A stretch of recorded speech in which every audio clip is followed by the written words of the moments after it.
next up, we have Angie Ulness, who is the dairy educator for Manitowoc County. Angie has been active in the dairy industry her entire life. She was raised on her family farm in Door County and currently farms with her husband, Mark, and their 4 children in Manitowoc County. Angie has previously worked as a field representative for Holstein USA and a senior territory manager for a pharmaceutical company. Her area of focus is dairy farm management, profitability, and efficiency, and she's going to be talking with us today about using foot baths instead of fetching. So, thanks, Angie, the Lisa. floor is yours. Thank you, Lisa. Doug really set Jackie and I up for kind of the premise of getting automated milking systems, and that is the productivity of those robots and the efficiencies and how far we can really push the systems. And his research really showed that. And I'm excited today to talk about just a little piece of that. In order to keep those productivity up on the robots is to make sure you maintain good hoof hygiene and foot baths in your robotic dairy. So I'll get right after it and we'll get started. So I'm going to talk about lameness. And lameness is really prevalent in robotic dairies if they're not using foot baths enough. And interestingly, there was a study, 2 of them actually, one being at the University of Minnesota, that showed of the robotic dairies in the upper Midwest, only 70% of them ran a foot bath. And of those 70%, only a quarter of them used the bath at recommended 3 or more times per week. So we have all the types of lameness that we have in a conventional herd as well. And we know that lameness has large economic impacts on herds and affects the cow's performance in her lactation, and also on the time at the feed bunk and on her fertility. So we have the 3 types of most common lameness here: digital dermatitis, or AKA heel wart, sole ulcers, and white line disease. And another interesting fact that we all know as dairy producers is that once you get a lame cow, she has the tendency to stay lame as she calves in again over the course of her lifetime. So what are those implications of increase of lameness on these herds? Obviously, you're going to be fetching the cows more because they're going to have decreased visits to the robot and decreased milk production. And most studies suggest a loss of milk production due to lameness, 3 pounds of milk per cow per day, or 900 pounds per lactation. Losses due to foot rot and sole ulcers are more severe at more closely to 2,000 pounds per lactation. Like I mentioned in the last slide, you are going to get a hit on fertility, almost 50 extra days from calving to conception, depending on the severity of lameness, increasing your culling risk 4 times as many as cows that aren't lame during her lactation.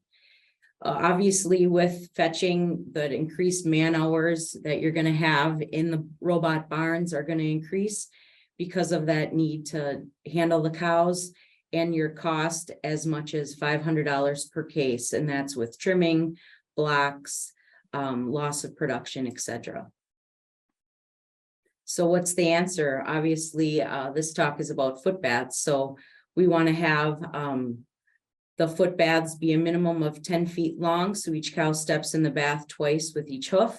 Solution depth should be maintained at a minimum of 4 inches. So the dew claws are submerged as the cow passes.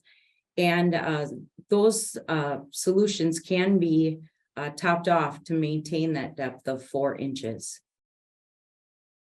You want to mix the product according to its label.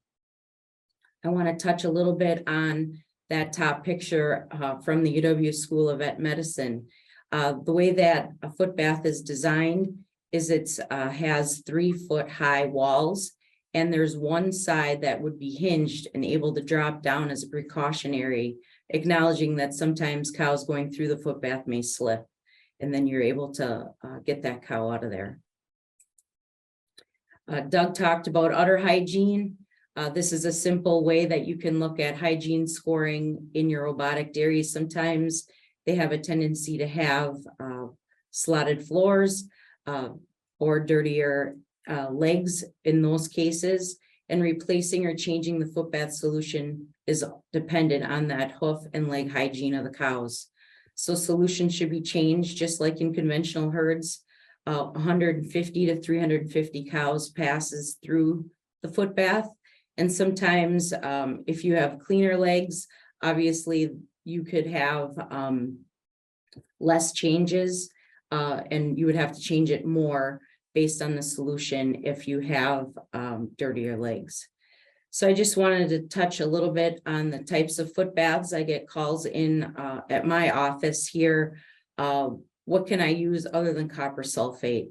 But on this slide, I put the concentration recommendations based on research for these types of foot baths. And you should also maintain that foot bath at 3.5 to 5.5 pH, because the normal skin pH on a cow is 4 to 5.5. So you want to help maintain that healthy skin condition and improve the treatment results. So depending on the treatment, based on this slide, everyone knows copper sulfate is the most common used foot bath, and that is because of its relatively inexpensive nature. And it also has an antibacterial kind of component to it that keeps the hardening of the claw, and it also keeps the skin clean. Another one is the formalin that I have on here. I have some producers using that mainly in the summertime when they can have more airy areas to mix that, because it's a known carcinogen, and you want to be very careful training employees for, so to speak, the PPE and the right ways to handle that formalin, and that's at a 3 to 5% concentration. If you mix it higher than 5%, a lot of times that will cause some burning on the skin right above the hooves. Zinc sulfate, that has a concentration that kind of varies. Excuse me, I have a cold, so it kind of varies a little bit, but it's a very acceptable type of foot bath, yet less commonly used, just because it doesn't dissolve in water as easily as the other formalin and copper sulfate. There's a lot in the industry about premix solutions, and you want to also make sure that you have, depending on the product type and your pH of the water, how you're going to have those premix solutions in your foot bath. So like anything else that I would ever recommend to a producer, I would have you consult your veterinarian. And a handy tip is, like I said before, test your water to make sure the concentrations are where you're at. This is just put in here because I wanted you all to be aware, bring it forth again. The University of Wisconsin School of Vet Medicine Dairyland Initiative website and the foot bath calculator. This is really showing you can put in the length and the depth and the width of your foot bath, as well as all the concentrations are listed there on the left. And it really shows on there some more information on, starting out 3 times a week with a foot bath on these robotic herds. And if your digital dermatitis isn't improving, maybe up it 4 to 5 times a week. But a maintenance foot bath treatments can be on schedule, such as Monday, Tuesday, Wednesday, or Monday, Wednesday, Friday, etc. But you always want to design your foot bath to allow cows to bypass the foot bath if they don't need to go through it, and train employees for safe mixing and handling. So we were talking about, Doug was mentioning about guided flow and free flow. And I just wanted to talk a little bit about the differences. And with free flow, robotics being around 20 years, a lot of the first ones were the free flow, where cows can enter the resting area, go to the robot, go to the bunk to eat as they choose. And placement of that foot bath can be at the exit of the robot, and then they return to the group. So wherever the foot bath is located, it's essential that the gate is there to divert the cows into the foot bath, rather than cows walking through a bath of manure each day when the bath isn't being used. So just keep that in mind when designing that. In addition, taking consideration the cold climates that we live in, and if you're retrofitting or designing a new facility, consider putting floor heating pipes in so the area doesn't freeze. A lot of robotic dairies are also now installing automated foot baths that clean and refill once the designated number of cows passes are achieved within that group. So this is especially favorable to remove human error and time to perform this task. And that allows less man hours in the barn when this can be easily automated. But it is shown to avoid putting your foot baths and crossovers with the hope that cows pass through them voluntarily over the course of several days. We're pretty sure that's not an effective solution, as many cows choose an alternative route, avoiding the bath altogether. So we talked about guided flow traffic, and those sort gates are at the entrance of the robot.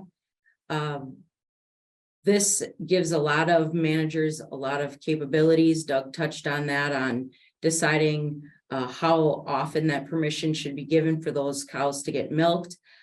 This would also give you a lot of data points on maybe indicating or realizing where the cows are, and how if they aren't coming up to the robot as much as they were before, maybe perhaps take a look. Maybe she is getting lame. So with the guided flow, you can put the bath at the end of the pen, and that can be through where that's the only way back to the resting area. And within the guided flow, there is a toll booth system. And this is a complex method being utilized in barn designs today. And the goal is to get the cows that should go through the foot bath selected. And using a sort gate, it routes them to an alternative lane only for those cows that need to be bathed, while the others exit through the main lane and return to the resting area. Cows are directed down a rear exit lane that's 41 inches wide after milking, and from that lane, a two-way gate can sort them back to the pen or direct them through the foot bath. And with this layout, one single automated foot bath can serve multiple robots within the barn, depending how complicated the gate system is. The cost associated with this barn design is much greater, and it also there is a lot of technical configuring of by the manager to get these sorts the way they want them. So in summary, lameness is a costly disease, and a lame cow is a headache to a producer with robots, because we're really trying to ultimately increase productivity and efficiency of these robots, pushing them to the next level. As Doug mentioned, 60 to 70 to 80 cows per robot. So the foot bath passes can be accomplished without sacrificing cow flow if we just take in consideration the frequency, the concentration, and also the way that we're placing these foot baths in barns. I found in a lot of the research when I'm putting this together, don't crowd the cows per robot until you're right at the right amount, just because you could have cows in different systems waiting longer to get milked. So simply run more foot baths to fetch cows less.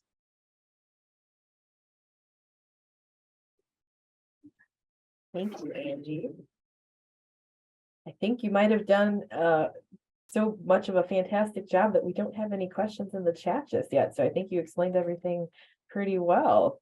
We do want to remind everybody that our next Badger Dairy Insight is going to be March 21st, and that is going to be our Simulating Cow Conversations, providing an enriching environment for your herd. So you can get registered for that. I think that will conclude our Badger Dairy Insight today.